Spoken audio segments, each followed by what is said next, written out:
तो अब देखते हैं थोड़ा सा प्रूफ कि तुम्हारे डी ब्रोगली साइंटिस्ट ने ये कैसे प्रूफ किया होगा कि तुम्हारा जो MVR है वो NH/2 है। ठीक है, स्टैंडिंग वेव के कॉन्सेप्ट से। स्टैंडिंग वेव के कॉन्सेप्ट से कैसे कि ये जो इलेक्ट्रॉन है ये वेव फॉर्म में होता है और यहाँ पे ये ऐसे बनता है।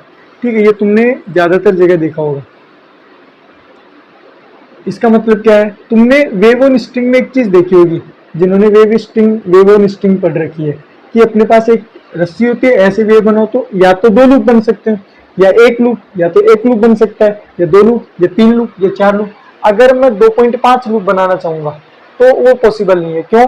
क्योंकि 2.5 लूप में देखो क्या होगा, जैसे ये एक लूप, ये 2 लूप, और ये 2.5 में ये वाला जो पॉइंट है ना, ये एंड पॉइंट है, ये एंटी नोड बनना चाहता है, तो ये सबसे ज्यादा वाइब्रेट करना चाहता है।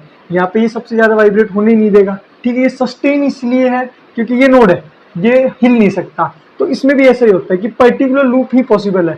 इन्होंने भी यही बताया कि तुम्हारा ये जो है ना, ये पर्टिकुलर एन ही बन सकता है और कोई लेवल हो ही नहीं सकता। तो उन्होंने ये बताया कि ये जो 2πr की जो डिस्टेंस है तुम्हारी, ठीक है, वो n लैम्बडा ही हो सकती है और कुछ नहीं हो सकता। तो लैम्बडा क्या है? इलेक्ट्रॉन की वेवलेंथ। ठीक है, और ये जो वेवलेंथ होती है डी ब्रोगली के अकॉर्डिंग ये क्या होती है? h/p। p क्या होता है? m/v। और यहीं पे तुम अगर इस mv को इस साइड 2π को नीचे, तो MVR कितना हो जाता है? NH/2π।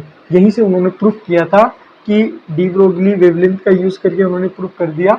या फिर एक बात कह दो, नील्स बोर ने पहले भी बता दिया था। उन्होंने इसको थोड़ा सा विजुअलाइज करके प्रूव कर दिया था कि हाँ, इलेक्ट्रॉन अगर वेव नेचर में जाएगा तो ये चीज़ पॉसिबल है, कोई बड़ी चीज़ नहीं है।